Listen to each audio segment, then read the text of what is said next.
Vamos a empezar un estudio nuevo en esta oportunidad y damos gracias a Dios por ello. Vamos a abrir nuestras Biblias en el capítulo 2 de Hechos y así comenzaremos lo que va a ser el desarrollo de todo este capítulo. Un capítulo muy interesante. Por ahí para muchos es bastante conocida la historia que se habla en este capítulo en especial, pero vamos a desarrollar y ver asuntos importantes y a la vez vamos a tratar de alguna manera dilucidar bien los aspectos controversiales que hay en este capítulo 2 del libro de Hechos. Vamos a orar pidiendo la dirección de Dios para que Él nos ayude, nos dirija y nos acompañe en esta oportunidad. Padre nuestro, muchas gracias una vez más porque nos permites reunirnos de diferentes lugares en este tiempo de estudio bíblico. Gracias porque nos ayudas a poder compartir y siempre darte gracias y también poder adorar y alabar tu nombre a través de la exposición de tu palabra. Oramos que tu Espíritu nos ilumine, nos ayude y nos guíe para que así podamos ser fieles expositores y también a la vez oidores de tu palabra. Gracias porque ella con libertad se puede predicar y se puede enseñar. Y rogamos, nuestro Dios, que nos guíes y sostengas en este tiempo. Y gracias por quienes son parte de esta hora de estudio bíblico. En el nombre de Jesús oramos y agradecemos. Amén. Como decíamos, el capítulo 2 del libro de los Hechos, también hay que aclarar algo. El libro de Hechos es un libro que es histórico, es uno de prácticamente el único libro histórico que tiene el Nuevo Testamento, aunque Lucas podría ser también un libro que se puede decir histórico, el Evangelio de Lucas y los mismos otros evangelios, Mateo, Marcos y Juan. Son libros que uno, si los mira, aparte de ser biográficos, son libros que cuentan la historia de un ministerio, en este caso de nuestro Señor Jesús. Lucas, aparte de escribir su historia, que es muy biográfica, muy cronológica en el ministerio de Jesús, también escribió la historia, por lo menos un siglo primero, escribe la historia de la iglesia primitiva, que más o menos abarca un estimativo de 3 de historia de la iglesia hasta el encarcelamiento de Pablo en Roma. Termina con eso el libro en el capítulo 28. Pero es muy importante, de hecho, por una razón, la iglesia de Cristo. Ahí nace en el mundo, en la venida del Espíritu Santo, la iglesia de Cristo. Capítulo, y esto entendamos bien, antes de este capítulo, la iglesia seguía, como lo dice Pablo en Efesios, un misterio escondido en Cristo. No era posible decir en el capítulo 1 que todos los que estaban reunidos juntos, esos como 120 en ese lugar, no podemos decir que era la iglesia, porque para que haya iglesia tenía que estar el Espíritu Santo. Y en el capítulo 1 no estaba. Incluso varias decisiones, varios sucesos que sucedieron en el capítulo 1 no son específicamente algo del todo sano, porque todo se hizo en base, por ejemplo, elección de un 12º apóstol y algunas cosas que Pedro las dijo muy bien y se entendía muy bien por la escritura, pero todo se hizo sin consentimiento del Espíritu de Dios. Fue una decisión de los 11 discípulos que habían quedado después de la despedida de Jesús, y esos 10 días entre la ascensión y la venida del Espíritu Santo, dice que ellos estaban orando, estaban de alguna manera clamando a Dios seguramente para que venga el Espíritu Santo y les dé poder. Pero hasta el momento del capítulo 2, ellos no habían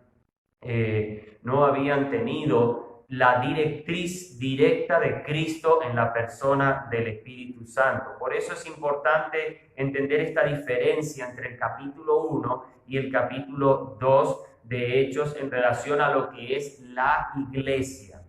Es también importante saber que el Espíritu Santo era la promesa que Jesús en el capítulo 16, ya en el capítulo 15 de Juan y 16, había dicho que Él enviaría al Consolador. El Espíritu de verdad en Juan 16 dice, o lo aclara, para que se sepa bien quién era el Espíritu Santo. Por eso es importante que al entrar a Hechos 2, tenemos que entrar desde esa perspectiva y saber que lo principal en Hechos 2 no es los prodigios, señales y algunas cosas muy interesantes que sucedieron, sino es la llegada de quien es el Señor de la iglesia en la tierra, el Espíritu Santo. En 2 Corintios capítulo 3, versículo 17, dice Pablo, hablando del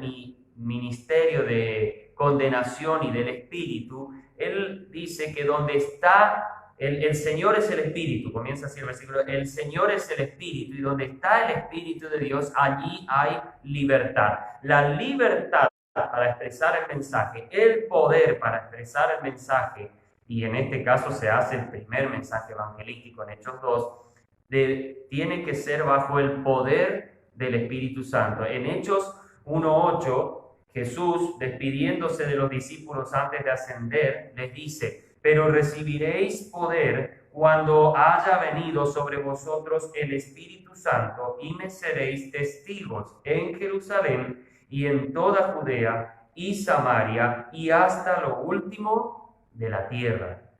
El poder del mensaje de Pedro, de Juan, de Jacobo, de todos los que estaban como parte del discipulado directo de Jesús, el poder de su mensaje solo sería cuando el Espíritu Santo hablaría por medio de ellos y por sus voces. Y aunque el Espíritu Santo respetó la personalidad y la cultura que tenía cada uno de los discípulos, el mensaje que expresaban era un mensaje que podemos decir inspirado por él para dar la palabra de Dios. El poder en la palabra de Pedro, en la palabra de Juan, en la palabra de Pablo, de Jacobo y todos los que predicaban en el libro de Hechos, estaba en la persona del Espíritu Santo, no en la capacidad intelectual de influenciar sobre las masas que pudieran tener ellos humanamente hablando. En el capítulo 2 de 1 Corintios, Pablo dice que ellos no hablaban con sabiduría humana, sino con la sabiduría divina, sabiduría de Dios que es en el Espíritu. Por eso, en el capítulo 2 de Hechos, no tenemos que enfocarnos tanto en lo que es las lenguas o lo que son los sueños, los prodigios y los milagros, sino en que llegó el Espíritu Santo y dio el poder de la palabra de la predicación. Esto es importante que entendamos bien cuando estudiamos el capítulo 2 de Hechos. No nos enfoquemos en los aspectos secundarios, sino en lo que es el poder de la predicación del Evangelio del Espíritu Santo a través de los que ahora ya se convertían en apóstoles. Cuando nosotros vamos a la lista de dones en capítulo 12 de 1 Corintios y también en el capítulo 4, versículo 11 de Efesios, nosotros vemos que Dios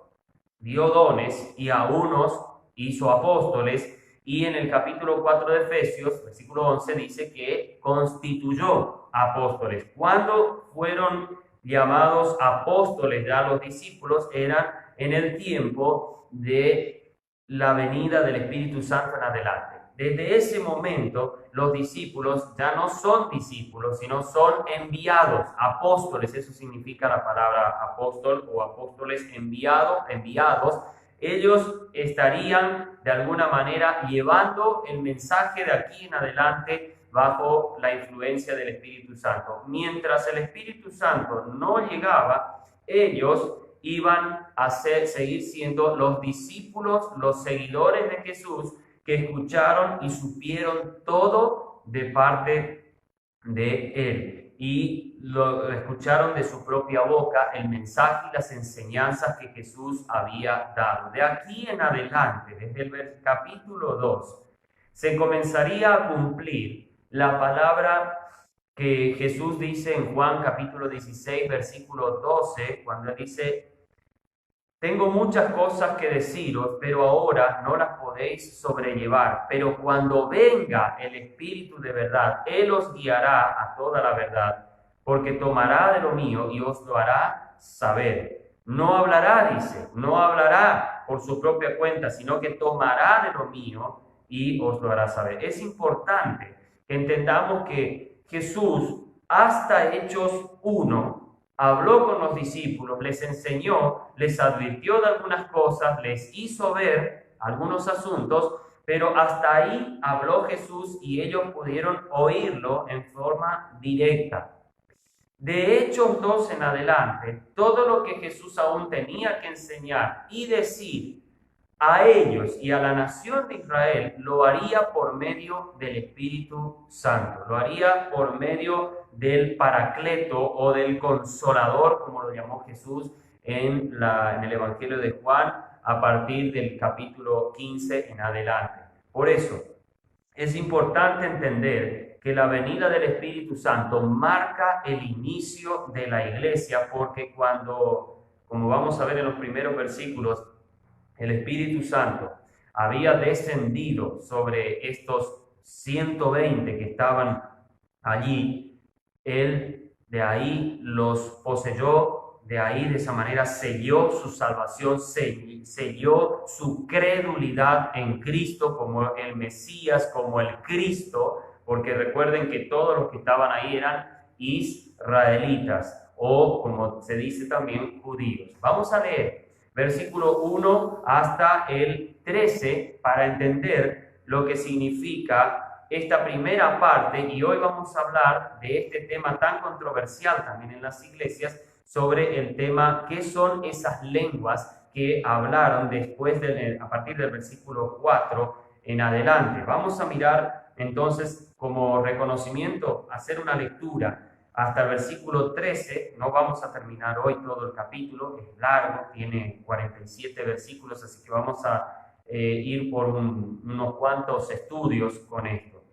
Cuando llegó el día de Pentecostés, estaban todos unánimes juntos, y de repente vino un estruendo del cielo como de un viento recio que soplaba, el cual llenó toda la casa donde estaban sentados.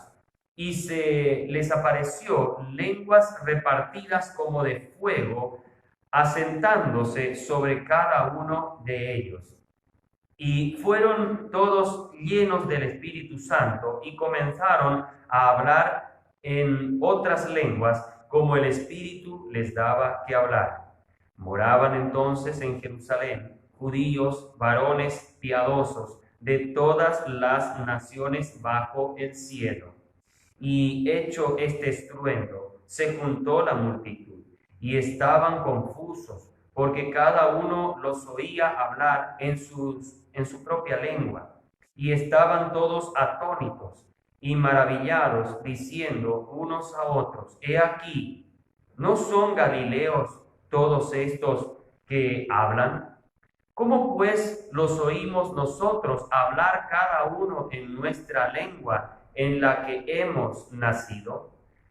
Partos y medos y elamitas y los que habitamos en Mesopotamia, en Judea y en Capadocia y en el Ponto y en Asia, en Frigia y Panfilia, en Egipto y en las partes de Libia que están más allá de Cirene, y romanos extranjeros, también tanto judíos como prosélitos, cretenses y árabes, los oímos hablar en nuestra lengua las maravillas de Dios.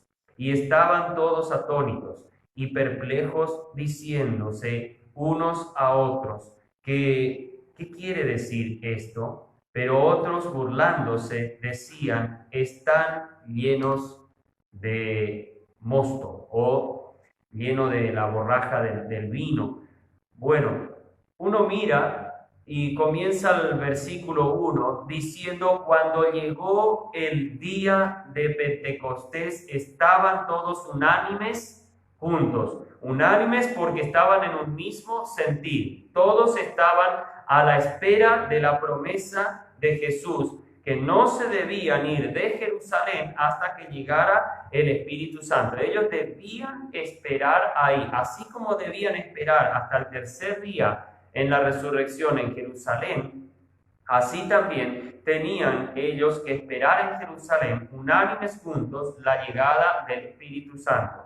Ahora, es muy interesante el momento que el Espíritu Santo llega, y es la fiesta de Pentecostés, que ocurría exactamente 50 días después de la Pascua. Por eso se usa el prefijo pente, que viene de 5.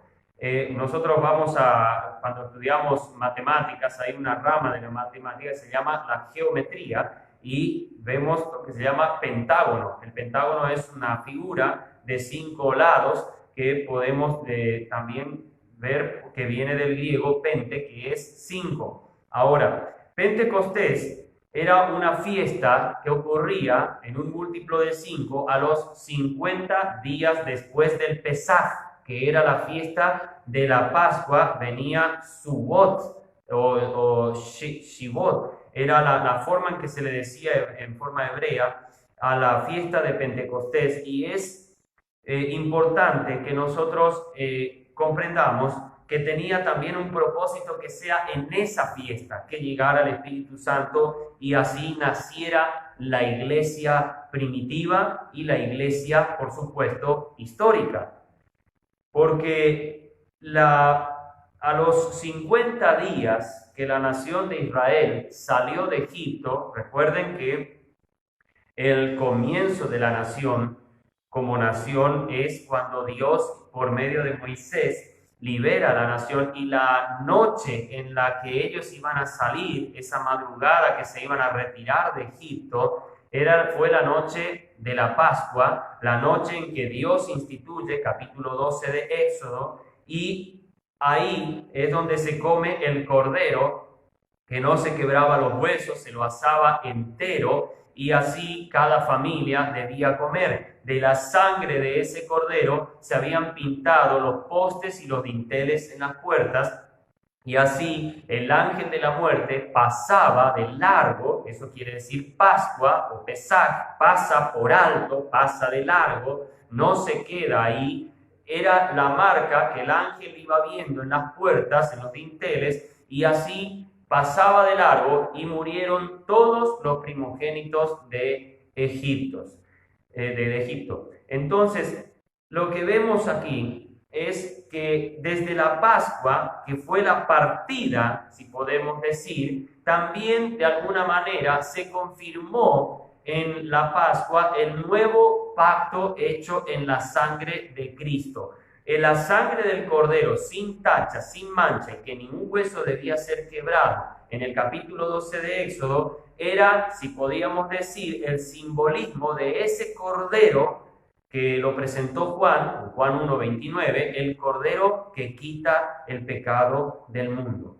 La salvación de los israelitas estaba de alguna manera simbolizada, estaba como una figura en ese Cordero que moría así como Jesús murió por nosotros en la cruz del Calvario. Pero pasados 50 días, pasado el equivalente a casi 2 meses, la nación de Israel había llegado al monte Sinaí, había llegado a ese lugar que también se lo llama el monte Horeb, el monte de Dios.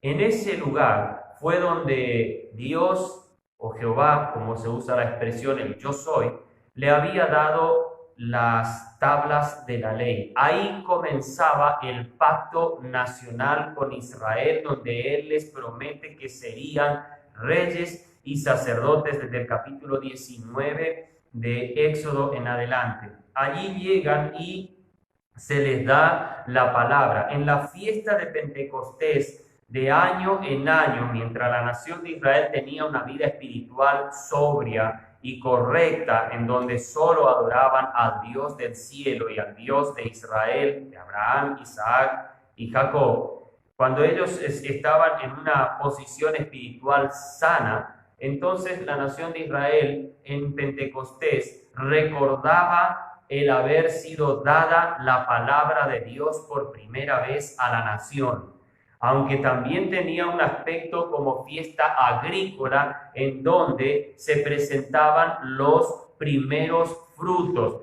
La fiesta de Pentecostés caía normalmente en lo que para nosotros serían finales del mes de abril o principios del mes de mayo, o también podía ser casi al final del mes de mayo. Eran dependiendo de cómo caía, y recordemos que nosotros miramos, por ejemplo, estamos bastante cerca de lo que va a ser recordar la Pascua, ¿ya? Pero recordemos que la fiesta nunca cae, o la fiesta de Pascua nunca cae en la misma fecha, porque se rige por un calendario lunar, no por el calendario gregoriano que estamos acostumbrados nosotros, y por eso hay años que en nuestras fechas occidentales cae fin de marzo o principio de abril, hasta incluso mediado de abril. Todo depende, porque esto equivalía a que tiene que ser entre el 14 y 15 del mes primero en el calendario israelita. Por eso, si ustedes van, los días de los meses israelitas van de acuerdo a lo que es el ciclo lunar, que son de 28 días. Por eso también ustedes van a ver que en la profecía los años no tienen 365 días, sino 360 días. Esto es muy importante que entendamos bien, hermanos, porque si no, nosotros nos podemos perder en muchos asuntos de la palabra de Dios en relación a las fiestas y en relación a los años y meses en la profecía bíblica.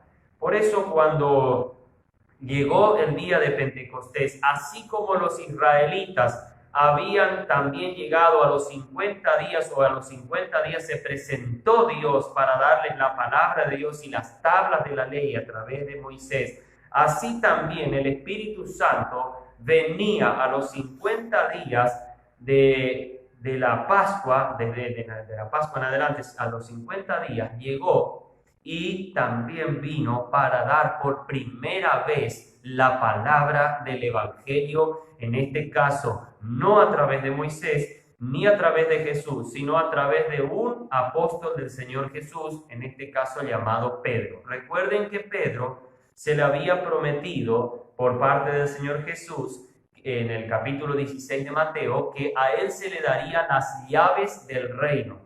Él fue el primero que abrió el reino de los cielos por medio de la predicación, para que los oyentes israelitas de ese momento pudieran llegar al arrepentimiento de pecado y a recibir el perdón de los pecados. Por eso Él abrió por primera vez con la llave del Evangelio, con la llave de la palabra de Dios, abrió el corazón de muchos para que pudieran recibir la palabra por medio del poder del Espíritu Santo que estaba obrando en los oyentes. En Samaria, capítulo 8, fue también el primero que abrió la puerta del Evangelio del Espíritu de Dios, y cuando fue Pedro, porque fue predicado Samaria con el Evangelio, pero no recibían el Espíritu Santo. Es como que empezaron a conocer, pero no había el poder del Espíritu en la predicación hasta que llegó Pedro.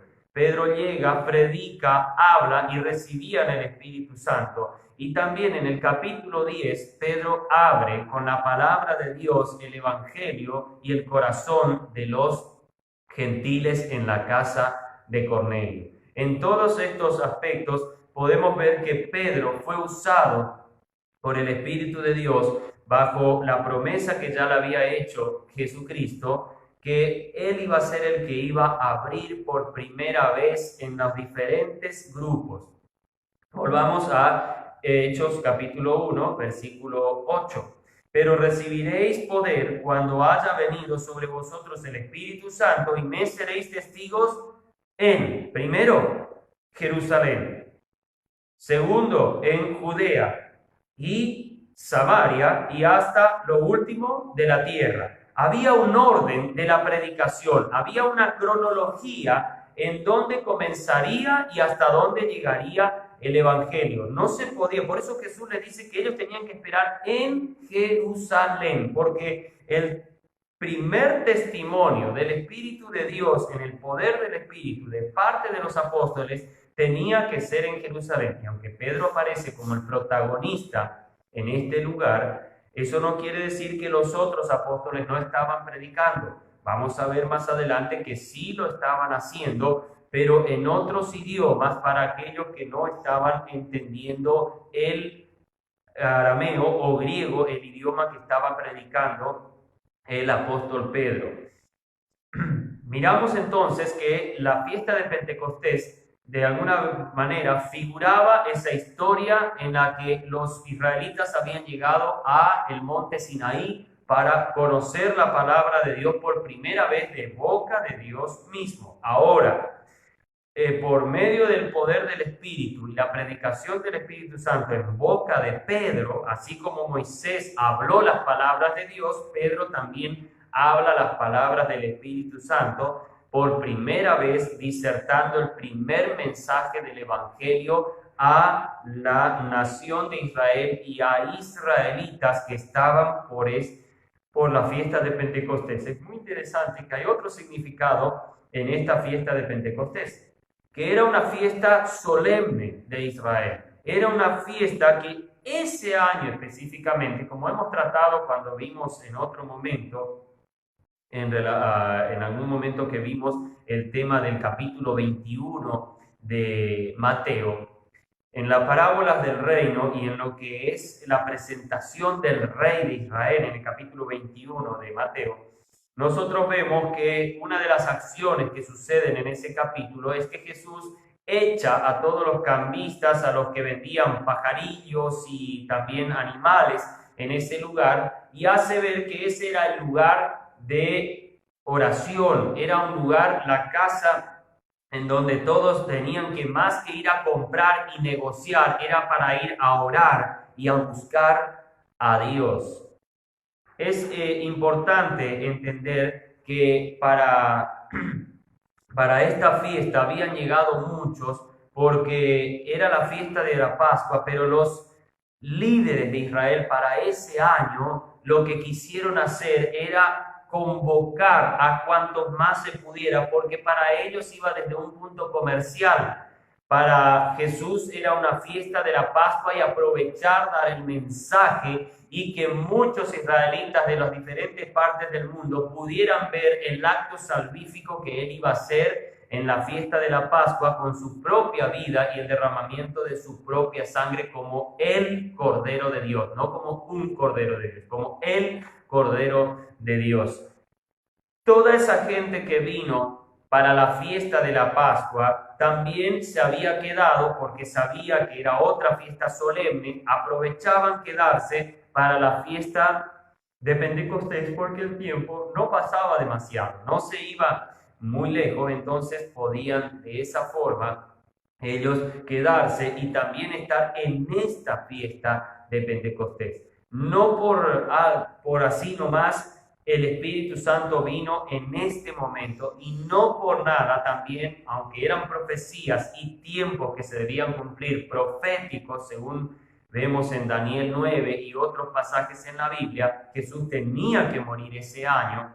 También en ese año viene el Espíritu Santo, pues a la vez se aprovecha la cantidad de gente que estaba en Jerusalén y en Judea para escuchar la palabra de Dios por primera vez. Por eso, si fuera que solamente los habitantes originarios de Jerusalén hubieran estado, quizás no hubiera habido el número de 3.000 que se convirtieron a la palabra del Señor. Pero hubo tanta gente porque había gente de muchos otros lugares y el corazón fue abierto por parte del Espíritu para oír, no solo para escuchar, para oír el mensaje que Pedro tenía para ellos. Dice, estando todos unánimes juntos y de repente vino un estruendo del cielo como de un viento recio que soplaba, el cual llenó toda la casa donde estaban sentados, y se les aparecieron lenguas repartidas como de fuego, asentándose sobre cada uno de ellos. En versículo 2, vemos que hay algo que repentinamente ocurre al llegar el día 50 después de la Pascua. Y hubo un estruendo del cielo y como un viento recio que soplaba, el cual llenó, dice, toda la casa donde estaban sentados. Un estruendo que no sabemos si fue algún tipo de trueno o algún tipo de sonido, que fue tal el sonido, fue tal el viento que sopló, que toda la ciudad de Jerusalén, todo alrededor, se habían posiblemente despertado esa mañana por ese ruido, sin saber qué estaba pasando. Era algo que ocurría. Nosotros vemos en Eclesiastés, vemos que el Salomón está haciendo en el capítulo 11 algunos consejos y está de alguna manera también haciendo ver la obra del Espíritu, que así como el viento va y vuelve y no sabemos a dónde va y de dónde viene, así también dice es la obra del Espíritu Santo. Jesús citó eso a Nicodemo en el capítulo 3 y le hace ver que el Espíritu Santo hace la obra, pero no sabemos cuándo llega, de dónde llega. Sabemos que viene del cielo y que viene de Dios, pero no sabemos el momento y cómo va a ser la obra cuando la hace. Entonces, este estruendo y este viento recio fue la señal para la ciudad de Jerusalén. Primero para los que estaban sentados, todos esos como 120 que estaban en la casa, dice Lucas, en la casa, y que sintieron y percibieron esa obra de poder del Espíritu Santo, pero también llamó la atención a toda la ciudad. No es que el Espíritu Santo solo quería venir a morar y habitar en esos 120, sino que estaba esperando poder habitar, si fuera por creer todos, ese día en Jerusalén. No fue así, pero quizá el deseo del Espíritu estaba en eso. Dice, llenó toda la casa donde estaban sentados y se le aparecieron lenguas repartidas uno de ellos. Esas lenguas, como repartidas, posiblemente a veces miramos algunos libros que nos ilustran las historias bíblicas y ponen como una pequeña sobre el 120. Podría llegar a ser algo. La palabra lenguas, en adelante va a aparecer mucho esta palabra.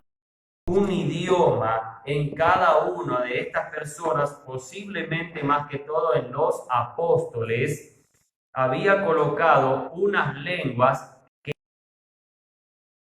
la Torre de Babel él había dado los idiomas, había mostrado y hecho que los idiomas sean parte de la tierra, de las culturas, de ahí en adelante, desde la Torre de Babel. Así también hizo que el mensaje del Evangelio por primera vez se pudiera escuchar en diferentes idiomas de dónde venían estos israelitas. A cada uno en forma particular, colocó el idioma en que iban a tener que hablar. Todos llenos del Espíritu, versículo 4, todos llenos del Espíritu Santo y comenzaron a hablar en otras lenguas como el Espíritu les daba que hablaran, como el Espíritu que hablaran. Importante frase en el en el versículo 4. El versículo 3 dice que se le aparecieron lenguas repartidas. No es que todos hablaban la misma lengua, no es que todos hacían un balbuceo del mismo estilo, sino que se les repartió lenguas como de esa característica que se dice que eran como de fuego. El fuego siempre en la Biblia tiene un aspecto de purificación. La palabra, aquí en adelante, era una palabra que iba a traer purificación, por lo menos aparte de la nación de Israel. Comenzaría a hablarse y comenzaría a haber pureza. Empezaría a haber corazones que dejarían el pecado, comenzarían a salir de lo que es la pecaminosidad y comenzarían a vidas que agradan al nombre de Dios. Ese fuego que llegó no tenía nada que ver con un calor espiritual o alguna otra experiencia que pudiera parecer algún tipo de calor, sino sencillamente que era de alguna manera el símbolo de la pureza del mensaje que se iba a predicar por parte del Espíritu Santo, en este caso por boca del apóstol Pedro. Hay que entender que la palabra de Dios dice es limpia, también dice que es pura. Es importante entender que también el fuego es usado como algo de iluminación. Y nosotros vemos que Pedro dice que la palabra de Dios es como antorcha oscura, o el Salmo 119 en un lugar oscuro, y Salmo 119, 105 dice que la palabra de Dios es lámpara a nuestros pies, nuestro camino. Daría el Espíritu Santo luz y a la vez daría pureza. Porque si vemos, por ejemplo, allá en Isaías capítulo 6, versículos 5 en adelante y hasta el 8, nosotros vemos que Isaías se pone mal porque había visto sino el trono de Dios, y dice: yo habitando en un inmundo, en un pueblo pecaminoso, he visto a Jehová de los ejércitos. Y viene uno de los serafines y dice: con una brasa encendida, con un ascua del altar, y coloca en el labio de Isaías y le dice: esto ha tocado tus labios, lo ha purificado tus labios, que no temieras, que no iba a pasar nada. El fuego siempre tiene esa característica en la Biblia cuando hablamos en el aspecto espiritual. Purifica, quema, destruye todo lo que pueda ser malo y también a la vez alumbra. Por eso es importante entender que hay un simbolismo muy lindo en ese como de fuego. Las lenguas, los idiomas ahora que hablaran el Evangelio, que se iba a empezar a hablar, iban a ser palabras para purificación, palabras para dar luz al entendimiento y dar la luz a lo que era la palabra de Dios que se iba a expresar de aquí en adelante por la obra misma de iluminación del Espíritu de Dios. Así que cuando ellos fueron llenos del Espíritu Santo y comenzaron a hablar en lengua, y acá hay algo importante. Nosotros a veces leemos así muy rápidamente la Biblia y no nos damos cuenta que hay ciertos reglamentos gramaticales en los versículos que son importantes a tener en cuenta y a respetar. Dice: y fueron todos llenos del Espíritu Santo y comenzaron. ¿Entendemos? Esa y está separando una acción de la otra. Primero fueron llenos del Espíritu Santo, pero eso no quiere decir que porque fueron llenos del Espíritu Santo era obligatorio que tenían que hablar en lengua. No dice eso el versículo 4. Dice: fueron llenos del Espíritu Santo. La llenura del Espíritu Santo es tener el control total del Espíritu sobre la vida del creyente. Eso es la llenura del Espíritu Santo.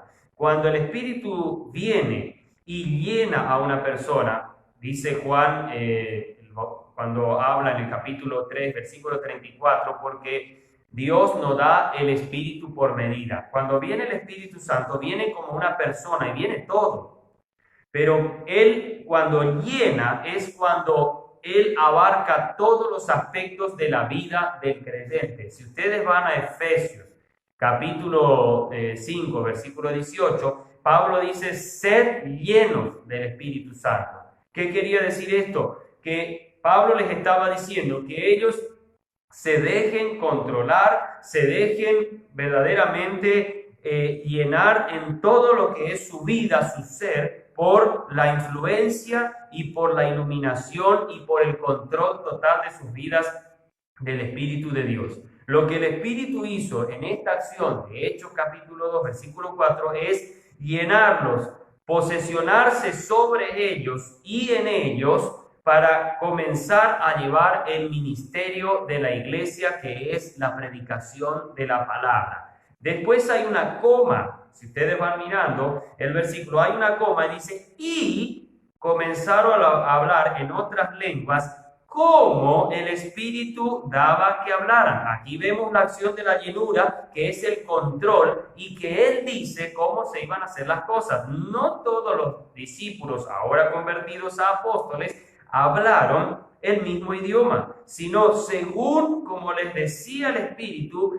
ellos iban hablando o iban a empezar a hablar.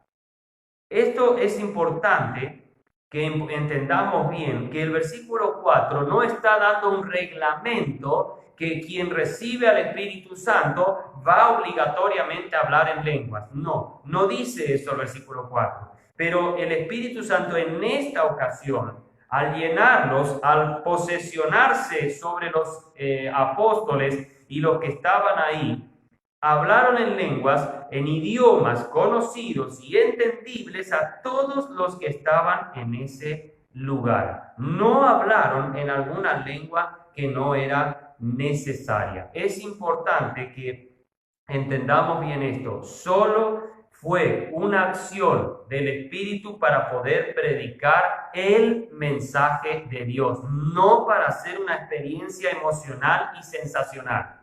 Esto saquémonos de la cabeza. Ahora, fíjense cómo se avala lo que estoy diciendo por lo que vamos a seguir leyendo a partir del versículo 5. Moraban entonces en Jerusalén judíos, varones piadosos. Al decir judíos, estamos hablando de israelitas que estaban, porque la fiesta de la Pascua y la fiesta de Pentecostés era algo de la nación de Israel. Acá no había ni un solo gentil, y ahora vamos a ver después, más adelante, proféticamente, qué significaban las lenguas en las que iban a hablar los apóstoles y los discípulos en la profecía. Dice, moraban entonces en Jerusalén judíos, varones piadosos de todas las naciones bajo el cielo. Acá hay algo importante. Obviamente, todas esas naciones bajo el cielo se entiende que son de los diferentes lugares en la diáspora que había llegado en el siglo II antes del nacimiento de Cristo, a donde habían huido después de todo lo que fue la invasión de Antíoco Epífanes en los años 160, casi 170 para 160, que había hecho antes de Cristo. Toda esa invasión griega, y principalmente la de Antíoco Epífanes IV, se habían esparcido mucho por diferentes lugares del mundo, habían huido porque no querían más sufrir tanta persecución, tanta matanza y todo lo que se hacía, el estrago que se hacía a sus posesiones. Entonces muchos israelitas se fueron a diferentes lugares del mundo, pero de tanto en tanto iban a Israel para las épocas de las fiestas.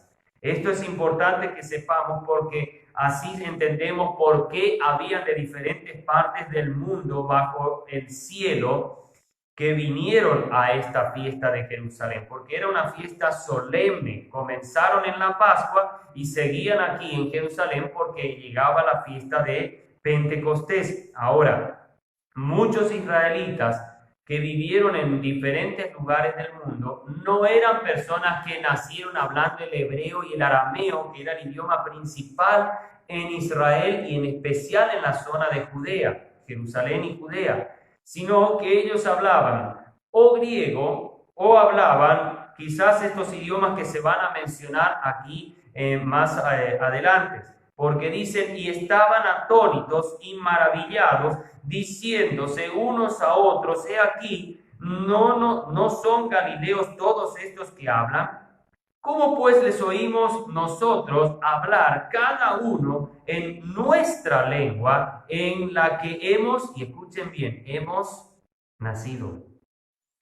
Las lenguas que estaba hablando y las lenguas que repartió el Espíritu y que Dios, según él, así lo quiso en su soberanía, que hablaran ellos según como él repartió, eran idiomas entendidos para todos estos israelitas que pertenecían a la helenización. La helenización era la cultura que los griegos, cuando imperaban en el mundo, ellos habían colocado toda su cultura y de alguna manera lograron también dejar plasmado el idioma griego a lo largo de la historia, después incluso de ellos. No solamente en su época, sino que ya el idioma griego comenzó a hablarse incluso por sobre los idiomas oficiales de los diferentes países y reinos que conquistaban los griegos. Por eso se le llamó la helenización. Ahora, muchos de estos israelitas, si nosotros vamos, por ejemplo, al capítulo 6 de Hechos, aquí se dice algo interesante. Nosotros miramos un poquito el versículo 1, capítulo 6 de Hechos, un ratito vamos ahí. En aquellos días, como se multiplicaba el número de los discípulos, hubo murmuración entre los helenistas.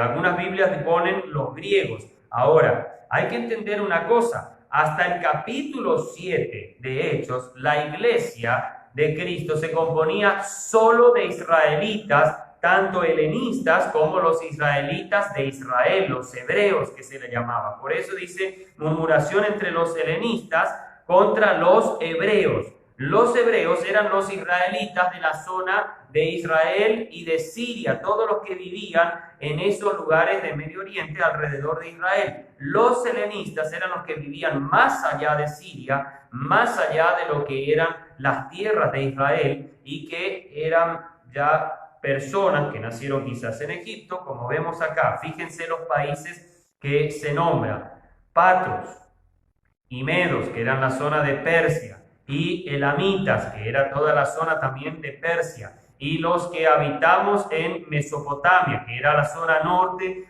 de Israel y de Siria, toda la zona que abarca no solo Israel, sino hasta la zona de Asiria, en Judea y en Capadocia, en el Ponto y en Asia. Todos los países más allá de la Mesopotamia estaban en estos lugares nombrados. En Frigia y Panfilia, esto ya se iba hacia la zona de Asia Menor y hacia Europa. En Egipto y en las partes de Libia, norte de África, que están más allá de Cirene, y romanos extranjeros, tanto judíos como prosélitos. Los romanos acá que se mencionan no eran que eran del imperio romano, eran romanos en sí, sino que eran israelitas que estaban en diferentes lugares del imperio romano y que se hicieron romanos o tuvieron la ciudadanía romana, como el caso que vemos del apóstol Pablo, que él decía que era ciudadano romano porque era de Tarso, era ciudadano romano, pero él era de la estirpe de Israel, de la zona de Benjamín. Es importante entender que los romanos aquí eran ellos, los israelitas que tenían ciudadanía romana, y también dice judíos como prosélitos. Los prosélitos eran personas también que no eran israelitas de nacimiento, pero adquirían y tomaban las costumbres israelitas y las costumbres de las fiestas y todo lo que era la religión israelita la tomaban para ellos y eran crédulos de lo que sería el Dios de Israel, el Dios del cielo. Entendían que el único Dios vivo y verdadero era solo el Dios de Israel. Estos eran los prosélitos. Ellos se circuncidaban, hacían todo el ceremonial que había que hacer, incluso si eran familias, ya sus hijos participaban en todo lo que eran las costumbres y ceremonias israelitas. Estos eran los prosélitos. Como vemos, hay un estimado de más o menos entre 15 a 17 pueblos y naciones representados de israelitas que vivían en esos lugares, y en esas lenguas estaban hablando justamente sería Pedro y los apóstoles. Estas eran las lenguas que repartió el Espíritu Santo según él así lo quiso hacer, les daba que hablaran. Por eso esta misma gente reconoció que le estaban hablando la palabra de Dios, les estaban enseñando la palabra de Dios en el idioma que ellos habían nacido. Y estaban todos, dice, atónitos y perplejos, diciendo unos a otros, ¿qué quiere decir esto? ¿Cómo puede ser que ahora la palabra de Dios se nos está hablando en nuestro idioma? Se nos está diciendo todo. Y lo que iba a seguir del mensaje de Pedro, que lo vamos a ver en el próximo estudio, lo que iba a continuar, eso todo lo estaban hablando en estos idiomas. Acá se usa la palabra lenguas, pero nosotros, por ejemplo, decimos en nuestro idioma español, decimos, vamos a estudiar la lengua española. De hecho, la materia muchas veces en el primario o secundario que se estudia el idioma se llama lengua. Entonces, o a veces llaman lengua y literatura, porque bueno, ahí se estudia también los diferentes aspectos literarios de la lengua. Entendemos, pero la palabra lengua no tiene nada que ver con un hablar de algo emocional, repito, y de algo que tenga que ver con balbuceos y cosas inentendibles, sino las lenguas son idiomas entendibles con sus formas, con su gramática, con su morfología, etimología y lexicología. No es algo que simplemente es algo que no se entienda y que quien no hable en lengua no tiene al Espíritu Santo. Vamos a ver a lo largo del libro de Hechos y de las cartas paulinas que muchos recibían al Espíritu Santo y jamás hablaron en lenguas. Incluso en el ministerio de Pedro no hablaron en lenguas. Raras excepciones, capítulo 10, versículo 46 y también capítulo 19, versículos 5 y 6. Así que, hermanos, en esta primera etapa del capítulo 2 podemos aprender algo importante, que el Espíritu Santo de Dios vino a nosotros, llegó desde este capítulo 2 de Hechos, en una fiesta importante de Israel, pero primeramente llegó, y aquí vamos a aclarar algo porque eso lo vamos a ver en el próximo estudio, llegó como la promesa de Dios que fue hecha por medio de Jesús y por los profetas, en especial Joel e Isaías. Es importante saber que también era el cumplimiento de una profecía para Israel. Si no entendemos esto que estoy diciendo ahora en lo último, entonces nosotros vamos a desconfigurar el verdadero mensaje de Hechos 2. Hermanos, que Dios nos ayude a valorar su palabra y a ir entendiéndola en su contexto y en su propósito en cada capítulo. Vamos a seguir estudiando el libro de Hechos. Vamos a seguir viendo este libro, este capítulo del libro de Hechos para entender la importancia que tiene el comienzo de la iglesia, la llegada del Espíritu Santo al mundo en esa fiesta de Pentecostés. Que Dios les bendiga a cada uno